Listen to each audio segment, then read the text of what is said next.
from this new bid'ah which has been created of LGBTQ, that you don't have a gender, etc. But we are Muslims. Islam does not leave us unguided.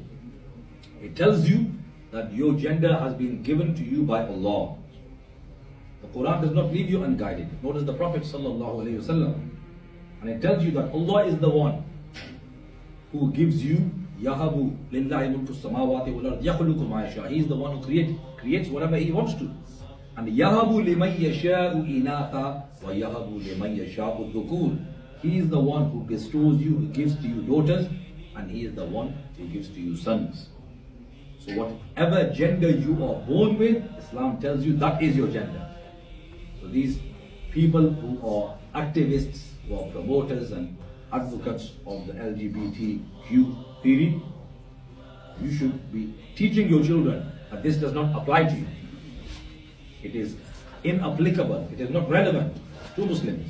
But they are hearing it, unfortunately, they are hearing it. And if you are not doing your homework with your children, you are not observing the command in the Quran where Allah subhanahu wa ta'ala has said that Qu anfusakum, protect yourselves, wa ahlikum, and your families, meaning your wife and children, about whom you will be questioned. Please keep future from the fire. So we are not doing our duty.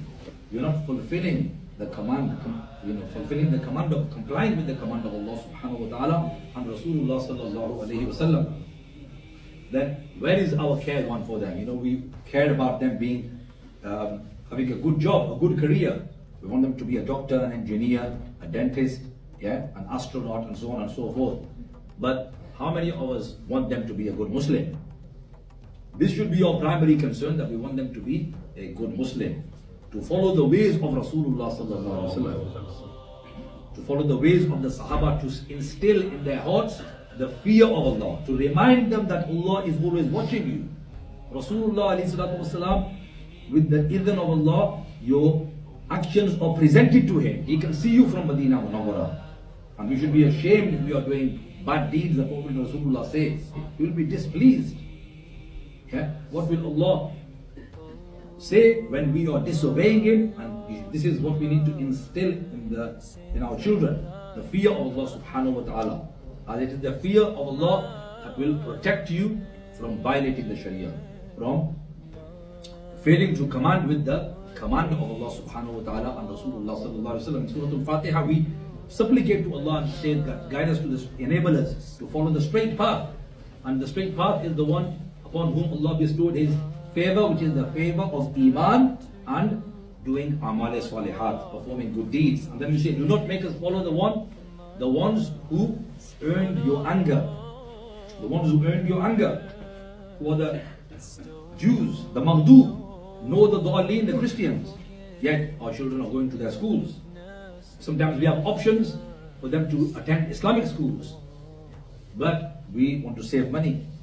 It's all about money, but you should think that your greatest asset are your children, your family. They are your assets, not the money. Whatever you're going to save is going to be left for others. This is why there is a beautiful saying in Urdu that खेत पर अगर बारिश ना हो तो फसलें बिगड़ती हैं. खेत पर जब बारिश ना हो तो फसलें बिगड़ती हैं, फसलें बिगड़ती हैं. और घर में अगर दीन ना हो तो नस्लें बिगड़ती हैं.